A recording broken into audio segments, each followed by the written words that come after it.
We have two focus areas this week. Up first, I want to talk about companies making their own AI chips and hardware to compete with and not depend on NVIDIA. One of NVIDIA's main competitors in the space, in the hardware space, but not yet in the AI space, is AMD. AMD recently acquired open source AI software pioneer Nod.ai with the intent of fortifying their AI capabilities. The acquisition is expected to enhance their ability to provide AI customers with open software that allows them to easily deploy highly performant models tuned for AMD hardware. So what does this mean? Node created a compiler-based platform called Shark. So the idea with this acquisition is that AMD will fold in technologies made by Nod.ai into their own product suite and then continue to develop AI chips. In addition to that, develop software to enable accelerated use of those chips. There's some rumblings that OpenAI is considering developing their own AI chips. Now, it's yet to be seen whether Microsoft would be interested in taking that risky of a bet because it's an extremely competitive space, very difficult to secure manufacturing. A lot of the materials come from all over the world. Getting production going in factories is extraordinarily difficult. This is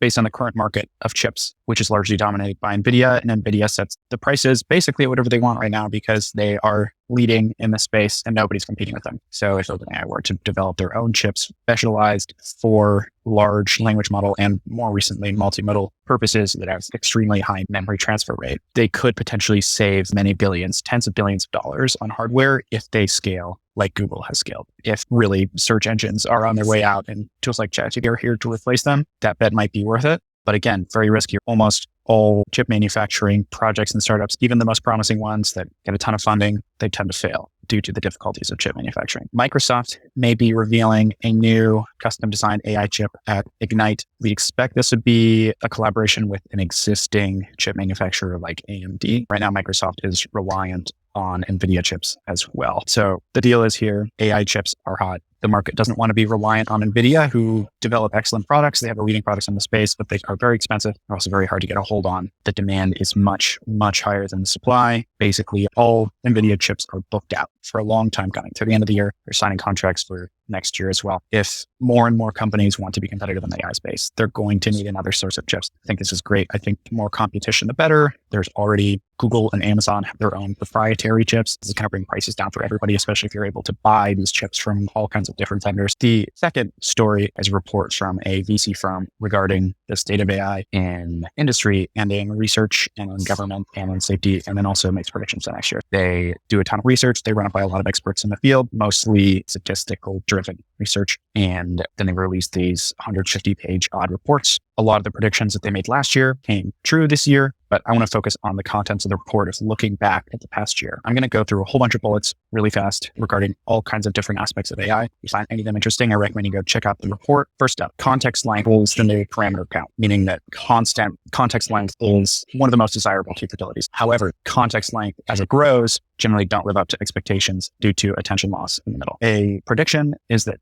by 2026, we will have exhausted all high quality language data. That's data for books, the internet. We're going to run out. Low quality language data, stuff from like internet forums and just scraping websites deep in the internet is expected to be exhausted by 2030 to 2050 and vision data by 2030 to 2060. The couple sources that it's not considering, such as transcribed audio data and AI generated data as well. So AI augmented data sets for training models. But I think the takeaway here is to an extent, training data is a limited resource. And within a couple of years, we might actually be hitting the cap for high quality data. Unlikely that the answer in the future is just more and more parameters. We're going to have to optimize the problem as it already stands. The leader in coding abilities is GPT-4, basically untouched. Other models keep up with ChatGPT in coding benchmarks, but production performance, when I say production performance, I'm referring to tools like Code Interpreter, GPT-4, which is actually able to write code, run code, and interpret results for you all within the UI, English language prompting and processing. It's unknown for all these other kinds of models because Code Interpreter is really the only major player in the production coding ability space. The most trending topics this year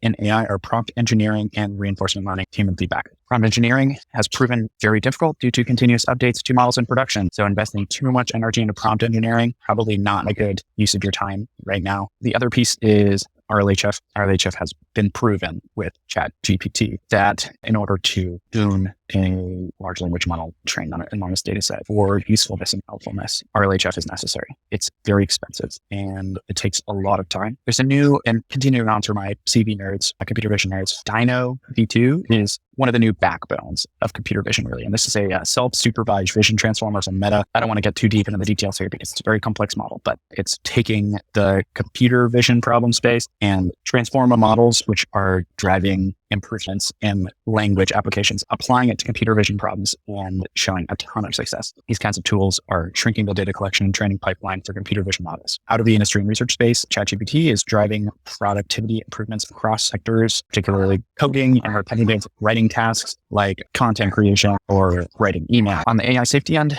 catastrophic AI risk remains a major threat and has exploded into the mainstream. This year, senior AI figures are rallying to the cause, winning attention from governments. Jailbreaking models is still easy, and LLMs are still displaying relatively unsafe capabilities. But we need to solve these kinds of problems before we give AI models more responsibility. That's all for this week. If you enjoyed the video, leave a like, subscribe, and there'll be another video next week. Take it easy, y'all.